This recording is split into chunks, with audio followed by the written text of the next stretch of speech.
Hi, my name is Chalew. I'm a visual artist from New Orleans. My name is Kleinschmidt. I'm an artist and architect. I work in drawing and sculpture and installation.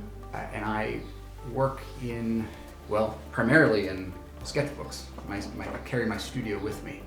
I make artwork that explores what it means to live in an age of global warming, and specifically what that means for those of us in southern Louisiana.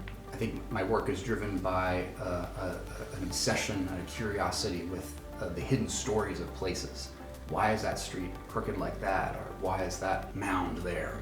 Why is this sinking over here? I also use a lot of living plants in my work. Found materials, people might call it trash, which is just, for me, another way of thinking about renewable resources. Discovering these stories hidden in the landscape is a way for us to consider new ways to approach the challenges that we all are going to face: climate change, rising sea levels. When Gentilly Resilience District call came out, it seemed like natural for us to sort of take the ideas we were already thinking about and adapt it to this neighborhood. Growing up here, before Katrina, I had so little of an understanding of water in the city, and you really don't see water besides Bayou St. John.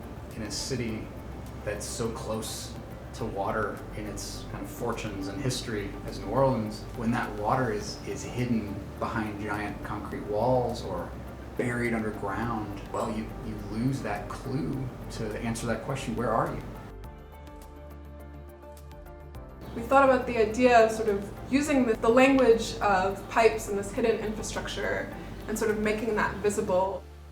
These are the shapes that make the city work. They're also why the city's sinking. They're like racetracks for water to go directly to the pumping station, get it pumped out as quickly as possible. A greener water city for New Orleans means slowing the water down.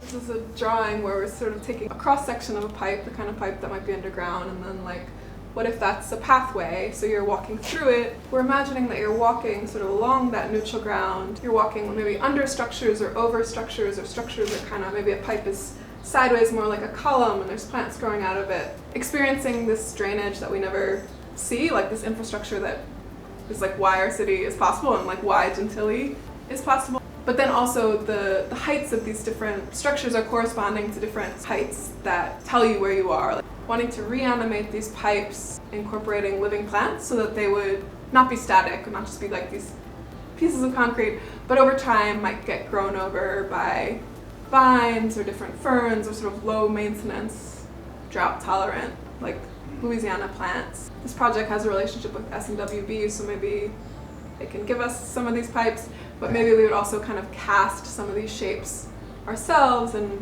cast textures of maybe like the sort of plastic waste that gets clogged there, and then that would be like the texture of the pipe, and then also become kind of like the teeth where plants can get a hold and grow over. With the site of the neutral ground, we really liked that space, wanting our work to be in conversation with the pumping station, like thinking about it as an education tool, and like wanting to show all the pipes and having access to like where you are in the city versus like different heights of the river and the lake and where it might be after 3 feet of sea level rise, but also like what is the pumping station doing, and like so our work being in conversation with that. I mean, these shapes are incredible. Just the taxonomy, the index, this kind of family of pipes is so suggestive. Why are they that shape? We don't know. And the history of different materials for pipes in New Orleans is fascinating. Cypress, logs, and terracotta and cast iron, and now increasingly plastic. We're excited by the Prentice neutral ground, but these are starting to be very playful compositions, and they could translate to the playground as well. I think maybe that's a question where we'd like to open up to others, is where could this work? We'd like to know more about how is that space used. I think that would be a good discussion.